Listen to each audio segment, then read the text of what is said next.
Divisions within President Robert Mugabe's ruling ZANU-pf party seem to be widening. Political analysts say Zimbabwe's Liberation War veterans have split into two distinct factions. One group is believed to support the president's wife, Grace. The other is thought to be linked to Vice President Emmerson Mnangagwa.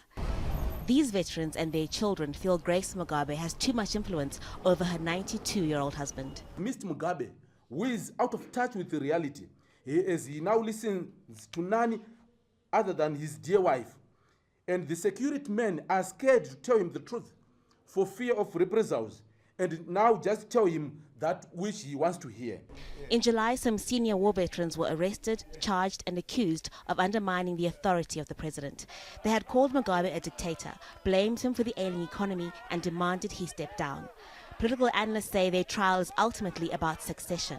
President Mugabe is still in charge, but party officials are fighting over who could take over when Mugabe dies or if he steps down. Essentially, it will just be a permanent feature of ZANU-PF politics as long as President Mugabe is in power or is the president of the country and of the ruling party.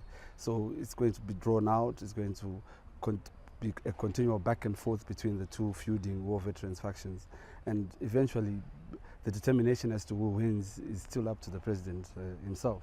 Africa's oldest leader has still not named a successor.